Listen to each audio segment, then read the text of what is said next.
All right, Shalom. This is Ariel Ben Yasharallah that analyze the camp. First and foremost, I want to give all praise and glory and honor to Yahweh, Bahasham, Yahweh Shai, Bahasham, Ha, Racha, Kodash, Ma'amath. A double honor to the elders and apostles of Great Millstone who rule well and teach well. A double honor to my elder as well, a hard one Ben Yasharallah that analyze the camp. And a sincere Thawada to the Akim, the Akwathim, and the children who push in the truth and believe with sincerity. Thawada, Shalom. All right, I'm gonna go into a lesson into this pamphlet that I found on the ground. I picked it up and brought it home so I could analyze it more. And it says the 2024 memorial of, I don't want to say that name, so I'm gonna say Yahweh Shai's death. What can his sacrifice mean for you? And off rip, this isn't a Cesare Borgia depiction, but it's another Edomite standing in place of Cesare Borgia with that same spirit. And ultimately, that's just white supremacy. All right, because if you want to, as biblically as you can, a matter of fact, let me, scripture say if you worship, the true worshipers who worship the Lord in sincerity and truth are going to start coming out. And this isn't sincere, nor is it true. So, it's a matter of fact, let me go ahead and get that. All right, this is Job chapter 9, verse 24. It says, "The earth is given into the hand of the wicked. He covered the faces of the judges thereof. If not, where and who is he?" Con. So if this is not, the Most High, this is not, wicked individuals gathering themselves up to portray themselves as the chosen people, what is? Because if you wanted to truly put Yahweh Shai on the pamphlet and teach people about a memorial about him, Revelation 1 and 13. It says, Revelation chapter 1, verse 13, "In the midst of the seven candlesticks, one like unto the Son of Man, clothed with a garment down to the foot, and girt about the paps with a golden girdle. His head and his hairs were white like wool, as white as snow." Con. And some Christians will like to say his hairs were white like wool, as white as snow. They're saying that, his hair was just white like wool. All right, just white like wool, but wool is a texture. All right, and then it goes on to say as white as snow. So why would you have to say something as white as an egg, as white as mayonnaise? I mean, no. They not only gave it color, but they also gave it texture. White like wool, as white as snow, and his eyes were as a flame of fire. All right, righteous indignation within his soul. Verse 15, "And his feet like unto fine brass." Brass we know is a brown metal. Earthy brown metal, as if they burned in a furnace, so they were very dark brown. And his voice as the sound of many waters. A voice the sound of many waters. A lot of the Akim in the camp down here, we all have like deep voices. Sometimes I'll be at the store and I'll call somebody, like I'll say, "Hey, excuse me, ma'am," and they'll all jump, because I guess it's the reverberation of our voice, honestly. But even more so for Yahweh Shai, the reverberation within his voice, the sound of many waters. All right, so if you wanted to put a depiction of the Messiah, this wouldn't be it. All right, this would not be it. All right, now the next picture I took of it, it says a memorial of Yahweh Shai's death. Once a year, says Jehovah's, and this is Jehovah's Witnesses, my bad. Jehovah's Witness, I should have put that.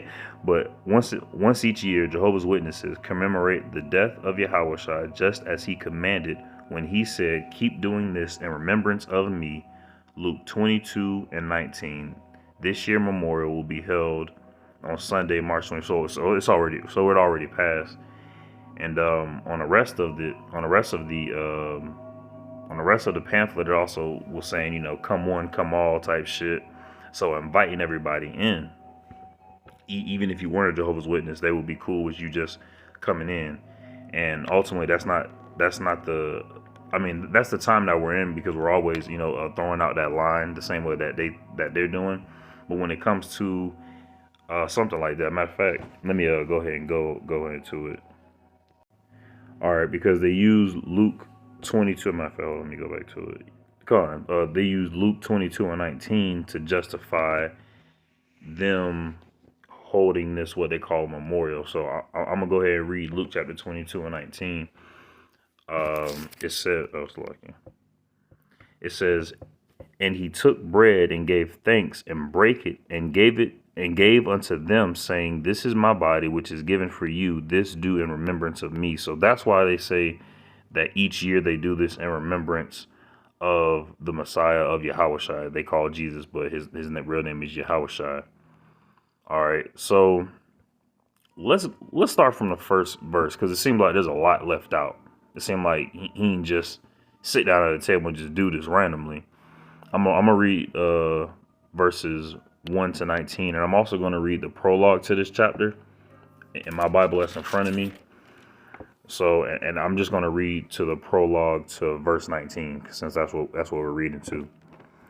This is the prologue to Luke chapter 22, verses 1 to 7. It's like verses 1 to 3 is about how the Jews conspire against the Mashiach.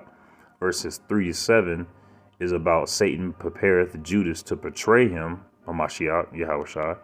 Verses 7 to 19 is about the apostles prepare the Passover. And that's right where we're about to stop. So that's perfect. So this is Luke chapter 22, verse 1. It says, Now the feast of unleavened bread drew nigh, and we all know that the feast of which is called the Passover. Let me go ahead and let the scripture speak. Verse 2, the chief priests and scribes sought how they might kill him, for they feared the people. Then entered Satan into Judas, surnamed Iscariot, being of the number of the 12. And he went his way and communed with the chief priests and captains, how he might betray him unto them. And they were glad and coveted not give him money. It's like you convented. Hold on, let me look that up real quick. Covenant. So covenant. All right, I've never seen it worded like that. So covenanted, agree by lease, deed, or other legal contract. So he made a contract with them saying that he was going to betray him. Okay. Covenanted, verse 5. And they were glad and covenanted him to give him money. So made a deal, a contract to give him money. Verse 6. And he promised and sought opportunity to betray him unto them in the absence of the multitude. Then came the day of unleavened bread, when the Passover must be killed. And he sent Peter and John, saying, Go and prepare us the Passover, that we may eat. And they said unto him, Where wilt thou that we prepare? And he said unto them, Behold, when ye are entered into the city, Salakia, there shall a man meet you, bearing a pitcher of water. Follow him into the house where he entereth in. And that just shows the beauty of Yahweh of Yahweh through Yahushua, for him to speak those words, and it was so. People got to remember that when the Lord speaks the words, they're not gonna come back unto him void. What he says is gonna happen is gonna happen. And right off the bat, these Jehovah's Witnesses, first of all, not calling the proper name of the Father is Yahweh, not Jehovah. All right, Yahweh. They think that they're doing something in memory of the Messiah, but they're not. They're doing it in the name of a demon. All right. And then they're not even doing it right when they have the scripture. They know the verse, but it's like they don't know the chapter. They don't know the history. They don't know or they do, and they just willfully hold out. Because the Jehovah's Witnesses, they're more like corporate Christians. You know, they don't pass around the plate while you're sitting down in your chair. They just have a donation box right by the entrance, type shit. They more like salesmen. They're a little bit more user friendly, more corporate. I don't say user friendly, but more corporate, I'll say. But Passover they may eat. Sent him a picture. Boom, verse 11. And ye shall say unto the good man of the house, the master saith unto thee, Where is the guest chamber where I shall eat the Passover with my disciples? and he shall show you a large upper room furnished there. Make ready. So like it was something. The camp, Don Lions Den camp down here. We had a we had a test on Acts, and one of the questions was how many disciples was in the upper room, and a lot of us said 12, but the real question was like 120, and we was like, damn. That's a big. It's a huge upper room. Like we're thinking of a small place, but this could be a small upper room or bigger upper room. It was just it was just funny. Verse 13, they went and found as he said unto them, and they made ready the Passover. And when the hour was come, he sat down, and the 12 apostles with him, and he said unto them, with desire I have desired to eat this Passover with you before I suffer. So that was beautiful that he wanted to do the Passover with the Akim. You know, he wanted to do the Passover with the Akim before he suffered. Now that's a very beautiful thing. And that also shows the beauty in our heritage and our culture, that we have such a solemn assembly, such a, what they say, a memorial, but such a solemn assembly, such a intimate relationship with the Father and with the Son, and that He has with us as well. And also, since it's talking about Passover, it's talking about in Exodus. Let me go ahead and get that real quick. All right, so this is Deuteronomy chapter 16, verse 8, and this is talking about the Passover and how it should be worshipped, how it should be done. So like it says, Deuteronomy chapter 16, verse 8, 6 days thou shalt eat unleavened bread, and on the seventh day shall be a solemn assembly to the Lord Yahweh thy power. Thou shalt do no work therein. So it shall be a solemn assembly. That's the important part. But that's one of the key points, because IUIC and all these other Israelite camps, man, they don't keep the Passover solemn. They sell tickets.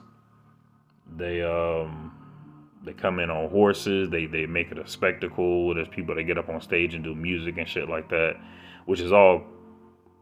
It's not cool. It's all not cool, because if it's being done for the Passover, it's not being done correctly. Because right here it says it shall be a solemn assembly. We have to remember that the Israelites who were going through this, it wasn't a party for them. They were really trying to get out of Israel. They were really trying to get out of Egypt. They were really trying to get out of bondage.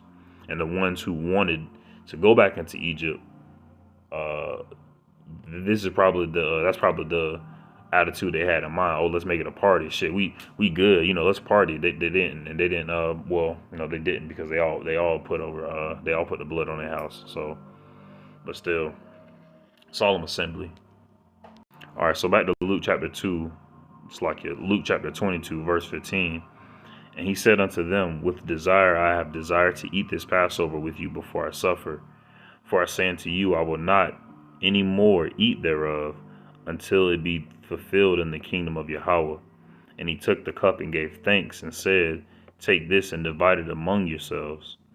For I say unto you, I will not drink of the fruit of the vine until the kingdom of Yahweh shall come. And that's a beautiful thing.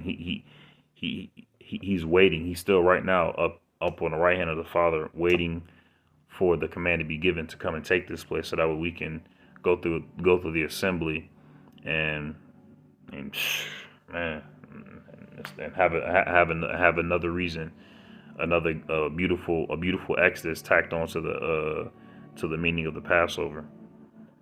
All right, the full memorial, they call it the memorial. Divide amongst yourselves. Verse 18, for I say unto you, I will not drink of the fruit of the vine until the kingdom of Yahweh shall come. Until the earth is going to be renewed. There's going to be, the fauna and the foliage and the animals, is going to be able to properly thrive throughout the entire earth. Or, once America is destroyed, and the hegemony of Esau is the root of evil is plucked up, is yanked up out the ground of this place, and righteousness is set in, and there's going to be a beautiful vineyard, a beautiful grapes to make beautiful, righteous wine out of for him to drink, and for we to drink with him. Make ready to Passover. So like I'm ranting, my bad. Be fulfilled in the kingdom. Verse 18. For I say unto you, I will not drink of the fruit of the vine until the kingdom of Yahweh shall come. And he took bread and gave thanks and brake it and gave unto them, saying, This is my body, which is given for you. This do in remembrance of me. Likewise also the cup after supper, saying, This cup is the New Testament in my blood, which is shed for you.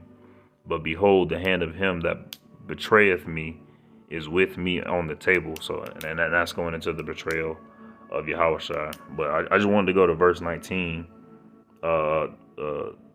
verses 1 through 19, to give a full understanding of what they call the memorial is truly the Passover of Israel, which goes even in more into Yahushua being a Hebrew person. Therefore, he's only going to be sent for his Hebrew nation. Well, Hebrew nation, but his Israelite nation. And let me get this is a better depiction of Yahushua. All right, this is called the Good Shepherd. I forget where it was found. It was found some years ago. The Akim, it was given to the camp by the elder. He found it by somewhere, I forget. But this is a better depiction. This is Yahushua when he was a bit younger. It's supposed to be depicting Yahushua when he was younger. And yeah, a dark-skinned individual, something like that.